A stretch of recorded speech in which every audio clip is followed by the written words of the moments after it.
અત્રે આપણા સૌની વચ્ચે પૂજ્ય માર્ગીય સ્મિત સ્વામીજી આપણા સૌની વચ્ચે ઉપસ્થિત છે. પૂજ્ય સ્વામીજી અત્રે પધારશે અને પ્રસંગોચિત ટૂંકમાં આપણને સૌને રૂડા આશીર્વાદ પાઠવશે. આપ સૌ ભક્તોને ખાસ વિનંતી છે, આવતીકાલે સવારે 9 કલાકથી મહિલા મંચનું આયોજન કરેલું છે, એમાં પણ આપ સૌ પધારજો. વિનંતી કરીશ પૂજ્ય માર્ગીય સ્મિત સ્વામીજી.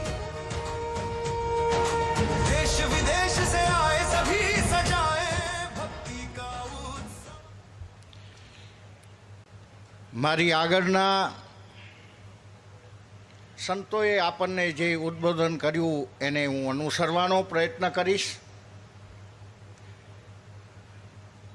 વિશેષ સ્વામિનારાયણ ભગવાનનું ગુજરાતમાં આગમન થયું એ વખતે સામાજિક અને રાષ્ટ્રીય પરિસ્થિતિ એ પ્રકારની હતી, પણ પરંપરાના બહુ ઊંચા મૂલ્યોથી આપ સંતોનું જે નામકરણ થયું છે એમાં કૃષ્ણ ભગવાનનો અંશ લેવામાં દર વખતે આવ્યો છે. ભગવાન સ્વામિનારાયણે આપણને જે યુનિફોર્મ આપ્યો છે એને લગભગ સ્વામિનારાયણ સંતો વફાદાર રહ્યા છે એવો હું વિશ્વાસ આપું છું. આ પરંપરા લાંબી ત્યારે ચાલી શકે, ભાષા બદલાય, રાજકીય વલણો બદલાય, પ્રજાના ઉપાર્જનના સાધનો બદલાય, વિનિયોગનું માધ્યમ બદલાય, છતાં પણ શિક્ષાપત્રી જેને માથે રાખીને એ એક સમાજ એક રહી શકે, એક અવાજે અનુસરે એ પ્રકારે શિક્ષાપત્રીનું અનુમોદન કરી શકાય.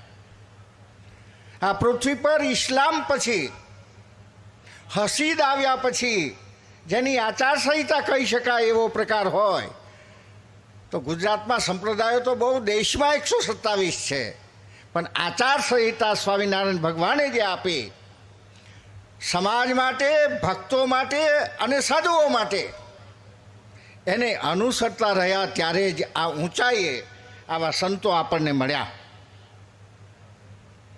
વડતાલ ધામને હું નોતમ સ્વામી સાથે બેઠો હતો ત્યારે એમ કીધું કે વડતાલને અમરધામ વડતાલ કહો આવે, એને ઐતિહાસિક દરજ્જો આપણે આપવો જોઈએ. આપણી સરકાર હોય, સંસ્કૃતિ હોય, ધર્મ હોય, જે નિષ્ઠાથી અને જે શ્રદ્ધાથી આપે સ્વામિનારાયણ ભગવાનના આ સંતોમાં અને વડતાલ ધામમાં જે શ્રદ્ધા મૂકી છે, શ્રદ્ધા દર્શાવી છે, એના અનન્ય પુરાવાઓ ઐતિહાસિક હોઈ શકે. હું લાંબી વાતો ન કરી શકું, પણ હું ફિલોસોફી અને ઇતિહાસનો વ્યક્તિ છું, એટલે સ્વામીજીને કહેતા બધું ટૂંકું જ બોલવાનું હોય તો અમને બોલવાનું ક્યારે આપણા વિશે. આપણા સંતો તો છે, પરસ્પર સત્સંગ કરે છે, પણ આપણી બહાર રહીને છપૈયામાંથી સ્વામિનારાયણ ભગવાન આવે અને બાજુમાંથી કબીર અહીંયા આવે. કબીરનો પ્રવાસ પણ પહેલો ગુજરાતમાં જ હતો, પછી કબીર પ્રચારક તરીકે રહ્યા. એ ધરતીમાં હું રહ્યો છું, અહીંયાથી જે શબ્દો આવ્યા એ અમર અમર અમર બની ગયા. હું એક સ્વામિનારાયણ સંત સાથે બેસીને કહેતો હતો, આપ તો ઘર ઘર ગયા. ત્યારે મને સુધારીને કે સ્વામિનારાયણ ભગવાન ઘર ઘર ગયા. મેં કીધું ઘટ ઘટ ગયા, ઘર ઘર નહીં.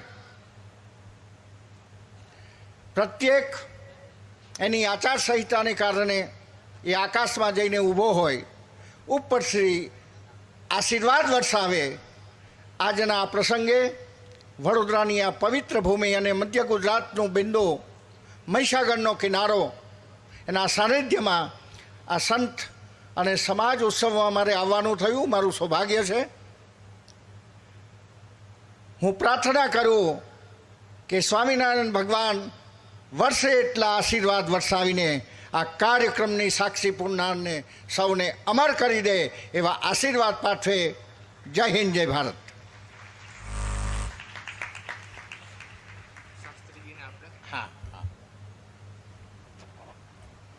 ખૂબ ખૂબ આભાર પૂજ્ય માર્ગી સ્મિત સ્વામીજીનો. એમના હૃદયનો ભાવ છે કે મારે પૂજ્ય કે શાસ્ત્રી સ્વામીજીને કબીર સંપ્રદાયનું પ્રતીક કહી શકાય એવું એક તંતુ વાદ્ય સમર્પિત કરવું છે, અર્પણ કરવું છે, ત્યારે હું પૂજ્ય માર્ગી સ્મિત સ્વામીજીને વિનંતી કરીશ. પૂજ્ય કે સ્વામીજીની પાસે પોતાનો ભાવ વ્યક્ત કરશે.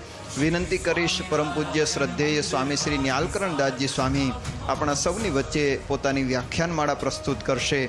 પરમ પૂજ્ય સ્વામી શ્રી ન્યાલકરણદાસજી સ્વામી કણભા.